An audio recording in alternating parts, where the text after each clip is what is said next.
Hello दोस्तों, तो मैं लेके आया हूँ आपके लिए एक नई वीडियो। तो इस वीडियो में आज हम बात करेंगे एक ऐसे योद्धा के बारे में जिसे आप लोग जानते हैं और जिसके बारे में अपने बचपन से ही कहानियाँ व सीरियल देखे होंगे। तो दोस्तों, हम ऐसे ऐसे योद्धा के बारे में बात करने वाले हैं जिसने अखंड भारत का निर्माण किया था।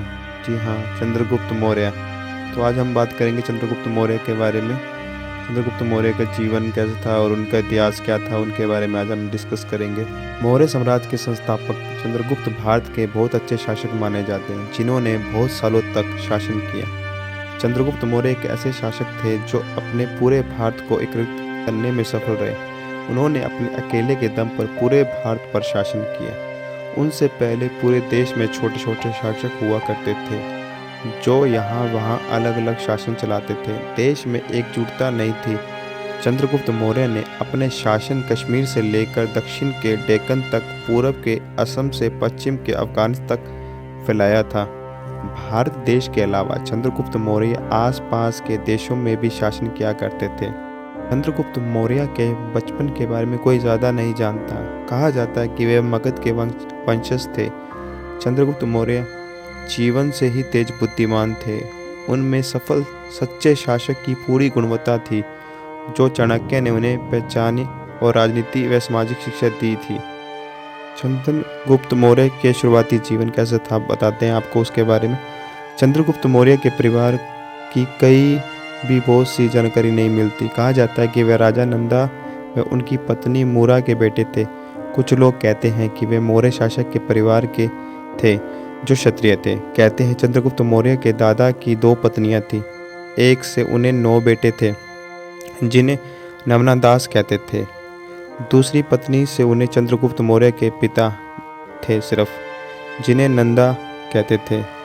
नवनादास अपने सौतेले भाइयों से जलते थे जिसके चलते वे नंदा को मारने की कोशिश करते थे। नंदा के चंद्रगुप्त मौर्य मिलाकर 100 पुत्र थे जिन्हें नवनादास मार डालते हैं। बस चंद्रगुप्त मौर्य किसी तरह से बच जाते हैं और मगध के साम्राज्य में रहने लगते हैं। यहीं पर उनकी मुलाकात चाणक्य से हुई। इसके बाद उनका जीवन बदल गया। चाणक्य ने उनके गुणों को पहचाना और तक्षशिला विद्यालय ले गए जहां वे पढ़ाया करते थे। चाणक्य ने चंद्रगुप्त मौर्य को अपने अनुसार सारी शिक्षाएं दी। उन्हें ज्ञानी, बुद्धिमान, समझदार, महापुरुष बनाया। उन्हें एक शासक के सारे गुण सिखाए। चंद्रगुप्त मौर्य की पहली पत्नी दुदरा थी जिनसे उन्हें बिंदुसार नाम का बेटा हुआ। इसके अलावा दूसरी पत्नी देवी हेलना थी जिनसे उन्हें जस्टिन नाम के पुत्र हुआ। चंद्रगुप्त मौर्य के दुश्मन से रक्षा करने के लिए आचार्य चाणक्य उन्हें रोज खाने में थोड़ा थोड़ा जहर मिला कर देते थे जिससे उनके शरीर में प्रतिरोधक क्षमता आ जाए और उनके शत्रु उन्हें किसी तरह का जहर न दे पाए। यह खाना चंद्रगुप्त अपनी पत्नी के साथ दुदरा से बांटते थे, लेकिन एक दिन उनके शत्रुओं ने वही जहर ज़्यादा मात्रा में उनके खाने में मिला दिया। उस समय उनकी पत्नी गर्भवती थी। दुदरा उसे सहन नहीं कर पाती और मर जाती है, लेकिन चाणक्य समय पर पहुंचकर उनके बेटे को बचा लेते हैं। बिंदुसार को आज भी उनके बेटे अशोक के लिए याद किया करते हैं जो एक महान राजा था। मौर्य साम्राज्य की स्थापना। मौर्य साम्राज्य खड़े होने पर पूरा श्रेय चाणक्य को जाता है। चाणक्य ने चंद्रगुप्त मौर्य से वादा किया था कि वह उसे उसका हक दिलाकर रहेंगे, उसे नवदास की राजगद्दी पर बिठाएंगे। चाणक्य जब तक्षशिला में टीचर थे तब वह अलेक्जेंडर भारत में हमला करने की तैयारी में था। तब तक्षशिला के राजा व गंधार दोनों में अलेक्जेंडर के सामने घुटने टेक दिए। चाणक्य ने देश के अलग अलग राजाओं से मदद मांगी। पंजाब के राजा पर्वतेश्वर ने अलेक्जेंडर को युद्ध के लिए ललकारा, परंतु पंजाब के राजा को हार का सामना करना पड़ा, जिसके बाद चाणक्य ने नंदा साम्राज्य के शासक से मदद मांगी, लेकिन उन्होंने भी मना कर दिया। इस घटना का चाणक्य ने तय किया कि वे एक अपना नया साम्राज्य खड़ा करेंगे जो अंग्रेज हमलावरों से देश की रक्षा करे और साम्राज्य उनके अनुसार नीति से चले, जिसके लिए उन्होंने चंद्रगुप्त मौर्य को चुना। चाणक्य मौर्य साम्राज्य के प्रधानमंत्री कहे जाते थे। चंद्रगुप्त मौर्य की जीत।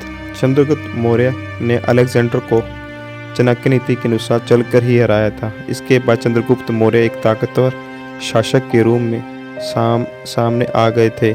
उन्होंने इसके बाद अपने सबसे बड़े दुश्मन नंदा पर आक्रमण करने का निश्चय किया। उन्होंने हिमालय के राजा प्रवत्का के साथ मिलकर थनानंदा पर आक्रमण किया।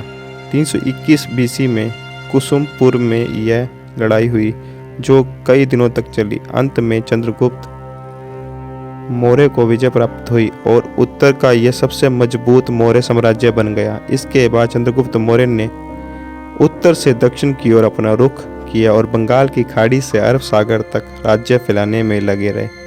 विंध्य को डेक्कन से जोड़ने का सपना चंद्रगुप्त मौर्य ने सच करके दिखाया। दक्षिण को अधिकतर भाग मौर्य साम्राज्य के अंतर्गत आ गया था।